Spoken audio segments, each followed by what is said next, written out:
Good afternoon to you both, David said jokingly as he approached the dining table. Good afternoon, David, Chanty replied. Yes, David, Jake said. David went straight to the coffee machine, followed by the gazes of Chanty and Jake. Chanty noticed the scratches and bruises on David's face and neck. Were they from the fire at her mansion? She also saw bandages on David's arm and right hand. Despite the injuries, his handsomeness remained. David was wearing a black shirt paired with tattered pants, a casual look different from the formal attire he wore when he visited her house. How are you, Chanty? Did you sleep well? I hope you did because we have a lot to do today, David said, looking at Chanty. David acted like he was Chanty's father. Jake looked at Chanty, waiting for her response. Yes, David, and thank you, Chanty said softly, glancing between Jake and David. That's good to hear, Chanty. Please don't treat me as a stranger. Don Lorenzo and I consider each other family, so I see you as family too. Think of me as your big brother, okay? David said with a warm tone and a smile. I trust you, David. My father told me to trust you, and I'm grateful that you made me feel that way in the short time we've spent together, Chanty said seriously. I'm sorry for whatever you experienced visiting our home, she added, concerned. It's nothing, Chanty. It's not your fault. We'll talk more about it after we eat, David said sincerely, wanting to ease Chanty's guilt. Jake kept his eyes on Chanty, listening to their conversation. Worry was still evident in Chanty's eyes as she looked at David's burns. A moment later, Samuel entered from the kitchen, followed by two elderly women carrying the food. The three of them fell silent. Good afternoon, Sir David, Samuel said respectfully, bowing slightly. David nodded and smiled. They watched Samuel assist the cooks in setting the table. After a brief silence, Samuel signaled that the table was ready for them to eat. Thank you, Samuel, David said. Samuel returned to the kitchen. The food smelled delicious, and Chanty was really hungry. David took his coffee and sat next to Jake. Chanty, go ahead and eat. I'll join you after my coffee. Jake, join Chanty, David said. Do you pray before eating, Chanty? David asked. Chanty nodded. Silent prayer, she whispered. Okay, let's pray, David said, closing his eyes. They all closed their eyes and prayed silently. After a few seconds, they opened their eyes. Let's eat, Jake said, taking some food and putting it on his plate. Chanty did the same, choosing pasta because it looked very appetizing. David watched them, waiting for Chanty's reaction to the food. Chanty smiled at David, showing she liked the taste. Our cook is really good, Chanty. She has been with us for a long time. All our guests always notice and praise Laura for her cooking skills, David said. It's delicious, David. Thank you, Chanty said, smiling as she ate. She noticed Jake continued eating quietly. They chatted about David's cook, Samuel, and other staff, with David introducing them to Chanty to make her feel at home. Jake listened to their conversation. They didn't realize they had finished eating until David's staff came to clear the table. Chanty asked where Marco and Justin were. Justin and Marco went out, but they'll be back soon. I'm also expecting a visitor, Chanty. Like Jake, I consider them family. You'll meet them when they arrive, David said seriously. Jake stared at David. Chanty thought about wanting to return to the mansion for her father. With the table cleared, David invited them to the living room. They sat on a large, soft sofa that Chanty found very comfortable. She wants to go back to the mansion, David, Jake said directly, looking at Chanty. David looked at Chanty, waiting for her to speak. David, thank you so much for saving me. I'm sorry for what happened. You got involved in my problems, Chanty said seriously, trying not to get emotional. Her voice was still weak, showing she was not fully recovered. I understand, Chanty. That's why we're talking now. As I promised, I will tell you everything, David said, looking seriously at Chanty. Chanty, I'm sorry to tell you that you can't go back there, David said, seriously emphasizing each word as he faced Chanty. Chanty was shocked by what she heard. This wasn't what she expected David to say. Jake looked down, his reaction revealing the tension among the three of them. Chanty immediately stood up, her eyes questioning, her mouth open, but no words came out. David's eyes pleaded with her as he stared at her, understanding her reaction and anticipating it. David, you know that's not possible, right? Is it close to us? I can travel home alone. You don't need to come with me. I'll handle my father's and our staff. Even Dr. Greg got involved in the incident. I need to answer for that and talk to his family, David. Chanty burst out, trying to make David understand that they didn't need to accompany her. Chanty, if you go back, the Mondragons will be waiting for you. They expect you to come for your father. One of their family members is the eagle that attacked the mansion. They are shapeshifters. That's one of their powers. If you show up there, more trouble will arise because we won't let them hurt or take you. They plan to bring you to their kingdom, David explained plainly. I don't want to beat around the bush, Chanty. I want to tell you directly what's happening. If you don't fully understand now, you'll understand later, David said straightforwardly. Jake watched Chanty, gauging her reaction. Chanty frowned, looking at David. She put her hand on her chest as if to ask, Me? Why? Why do the Mondragons want to take me? What's a Mondragon, David? Is it a family name? Why? For what purpose? Chanty didn't understand what was happening in her life recently. David, why?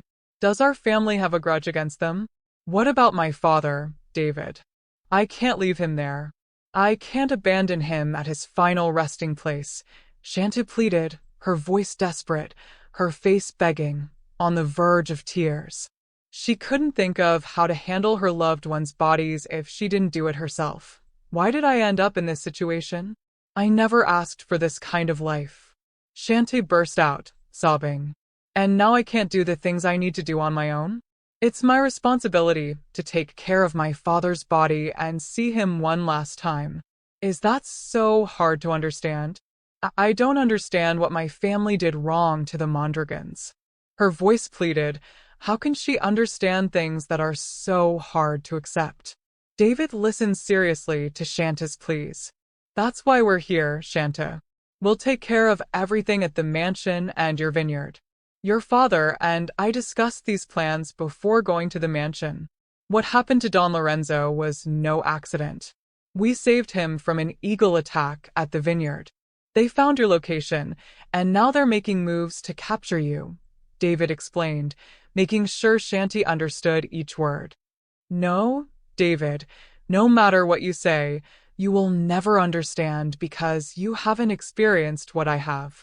Chanty said firmly, her voice intense and her words spoken through clenched teeth, tears streaming down her face. She refused to be dictated to about things that were important to her, especially making decisions at that moment. David and Jake's faces also turned serious, though they understood her sentiment, and I want to face the Mondragons for what they did to my father. Chanty shouted angrily, for what they did to our lives. She felt this level of anger for the first time. David and Jake's expressions changed, especially Jake's. He stood up and faced Chanty but remained silent, ready to listen to her sentiments. When we find a chance, we'll go there, but not now. The situation is too dangerous. They will trace your scent immediately when you arrive. Their power is strong, and we can't take it lightly. We also want to avoid collateral damage.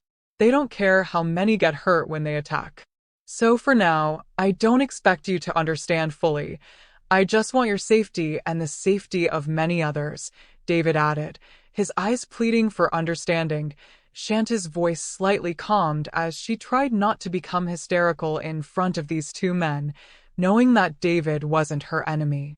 She struggled to think clearly amidst her chaotic thoughts. David, why? Is this really happening? Why has my life changed so suddenly? First, I lost my mother, now my father. Even my nanny and Rhonda, my only horse, a living memory of my mother. Chanty cried uncontrollably, sitting back down. The pain in her chest returned. What grudge does our family have with the Mondragons, David? Why are they following us? And me? What do they want with me? I want to face them if I can, Chanty pleaded earnestly. Jake's sympathetic eyes met hers as he listened to their conversation. David, what will happen if I go there and don't follow your advice? Chanty asked, looking at Jake and then glancing at David. She thought Jake is the only one who can take her back to the mansion. Jake and Chanty exchanged a look, as if Jake understood what she was hinting at while speaking in front of David. David looked up at the ceiling and sighed deeply. Don Lorenzo has known my family for a long time. Come, David said, standing up and walking to a large family picture hanging on the wall. Chanty watched David but didn't follow him. She had a plan forming in her mind that she didn't want to change, regardless of what the people in front of her said. At that moment, she didn't want to consider the reasons why she couldn't return to the mansion. Chanty saw the picture David was referring to, a group of people dining at an elegant table in a palace-like setting. She recognized three of them, David, Marco, and Justin, sitting next to each other. Most of the people seated were men, except for one incredibly beautiful woman with long, slightly curly blonde hair. She looked elegant and dignified, even while sitting, her aura exuding grace and respect. Come here, Chanty. You need to see this, David said, his voice inviting. He waited for Chanty to approach before speaking again. He watched her slowly move closer while she stared at the family picture hanging on the wall. When Chanty reached him, she looked at David, waiting for him to continue. Look at this picture, Chanty. Look for your father in the picture. He's there with us, David said, pointing to the photo. David said softly but seriously. Chanty's eyes suddenly sparkled with excitement as she scanned and analyzed the photo. She didn't speak, but a smile broke through her tears streaming down her cheeks. She recognized her father, standing next to a man who looked as handsome as David, probably David's father. They looked alike. Papa? Chanty whispered while staring at her father's picture, her overwhelming longing for him bringing tears that wouldn't stop. David handed her a box of tissues. Chanty took it and wiped her tears. Thank you, David. Here is my father's memory. I understand now why he trusted your family so much. Why was he in this picture? What occasion was it? Chanty asked while looking at David. That was my mother's birthday when she was still alive, Chanty. The Mondragons caused her death right in front of us, the three of us, David said sadly, his voice filled with sorrow. Chanty suddenly felt guilty for her questions, like there was a lump in her throat. I'm sorry, David. I didn't mean to bring up painful memories. And I apologize for what I said earlier. I had no idea. I just got carried away with my emotions, Chanty said, flustered, not knowing how to erase the painful memories from David's mind. She knew how much those memories hurt because she was feeling the same pain now. Don't worry, Chanty. It's unavoidable to remember the past, even if we don't want to. I meant it when I said I understand you, Chanty, David said gently, with empathy in his voice. I feel what you're feeling. That's why I want to protect you. Your father entrusted you to us before the incident at the mansion. He knew this day would come when the Mondragons would find you, no matter how careful he was. That's why we're here. Jake is here, and 3 more like us are coming, Chanty. David explained sincerely, while Chanty looked at him seriously, unable to believe what she was hearing. Is this why her father seemed to be hiding her? She didn't attend school like other kids. She wasn't allowed outside without her father, only roaming the mansion and their vineyard. She had limited interactions her whole life. Jake was listening to them, seated and watching. Did you ever wonder why your father was so strict with you after your mother died? David continued. Now that you're almost 18, The Mondragons are eager to find you as soon as possible because it's the right time for them. Why, David? What am I to them? Why would they seek revenge? What did my family do to them? I don't remember my father ever mentioning we had enemies, especially people with unusual abilities and powers. I only met people like you and Jake now.